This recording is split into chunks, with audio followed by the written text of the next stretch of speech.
Congress BRS పై సెటైర్లు వేశారు MP Raghunandan Rao. నేను కొట్టినట్టు చేస్తా, నువ్వు ఏడ్చినట్టు చేయన్నట్లు రెండు పార్టీల డ్రామాలు ఉన్నాయని ఫైర్ అయ్యారు. సీఎం ఢిల్లీ వెళ్లటం చూసి కేటీఆర్ ప్రెస్ క్లబ్ లో చైరేసుకుని కూర్చుని మౌనమున్లో ఫోజ్ కొట్టారని విమర్శించారు. ప్రజా సమస్యలపై చర్చ జరగాల్సింది అసెంబ్లీ, పార్లమెంట్లో అని, ప్రెస్ క్లబ్ లో కాదని అన్నారు. అయితే బీఆర్ఎస్ కు పాపం పార్లమెంట్లో సభ్యత్వం లేదని విమర్శించారు రఘునందన్. జిల్లాలో రాష్ట్రంలో జరుగుతున్నటువంటి నేను పిలిచినా నీకు ఖాళీ కూర్చేసిన నువ్వు వస్తావా నేను వస్తానా ఈ పంచాయతీ గురించి, కాంగ్రెస్ టీఆర్ఎస్ ఆడుతున్నటువంటి ఈ నాటకం గురించి తెలంగాణ సమాజానికి నేను సవినయంగా చేస్తున్నటువంటి అప్పీల్ ఒకటే.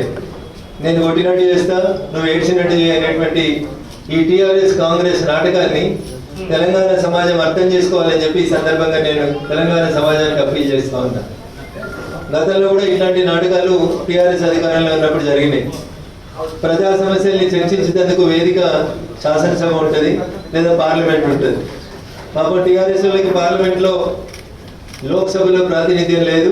స్థానిక ఎన్నికలు రాబోతున్నాయనేటువంటి ప్రస్తుత తరుణంలో మీడియాలో స్పేస్ కోసం, భారతీయ జనతా పార్టీని ఇబ్బంది పెట్టేటువంటి కార్యక్రమాల కోసం రకరకాలైనటువంటి కుట్రల్ని అటు టీఆర్ఎస్ ఇటు కాంగ్రెస్ పార్టీ చేస్తూ ఉన్నాయి.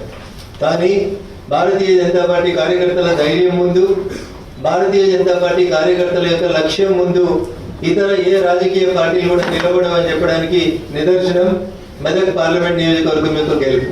ఉనికి కోసం, అడ్రస్ కోసం టీఆర్ఎస్ రకరకాలైనటువంటి ప్రయత్నాలను చేస్తూ ఉంది. దాంట్లో భాగంగానే నిన్న కేటీఆర్ గారు ఆడినటువంటి నయా డ్రామా. ఆయన ముఖ్యమంత్రి ఢిల్లీకి పోయినని తెలిసి కూడా ఈయన పోయి ఆడ కూర్చేసుకొని కూర్చొని లేదా మౌనం ముని లేక వ్రతం పాటిస్తూ ఉన్నాడు.